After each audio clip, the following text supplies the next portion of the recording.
Il est important de bien comprendre le degré de l'expérience chrétienne dont il est question, car la vérité hors de la place qui lui convient peut être nuisible. Le point culminant de la vie de résurrection, c'est-à-dire que la conformité avec Christ en sa mort, est le degré ultime qui permet d'avoir part à la vie du ressuscité. Effectivement, porter toujours en son corps la mort de Jésus est un autre aspect de la croix. Ce n'est plus celui que donne le 6e chapitre de l'Épître aux Romains, mourir au péché parce qu'on a fait sienne la mort de Jésus, le substitut pour le péché. Cela doit avoir été fait de façon définitive, décisive.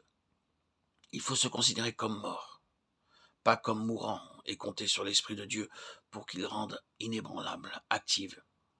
Cette décision ferme sur cette base de mort avec Christ. Le croyant découvre alors que la domination du péché est brisée.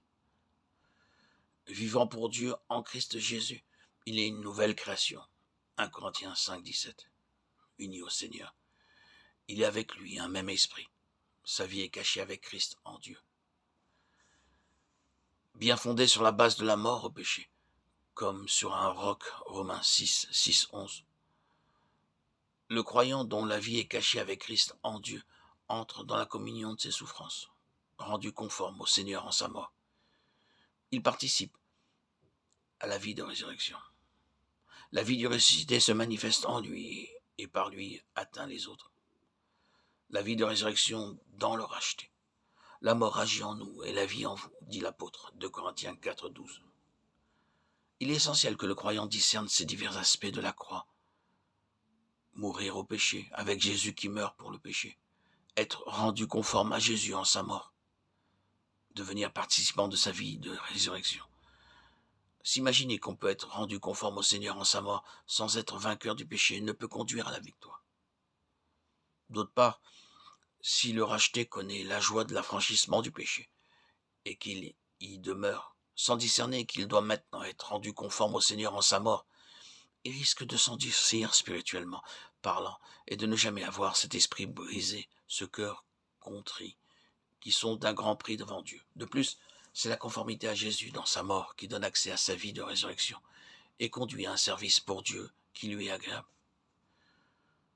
Il est non moins important de comprendre que cette mort au péché, Romains 6, cette conformité au Seigneur en sa mort, Philippiens 3, 10, ne doivent pas être quelque chose de spasmodique,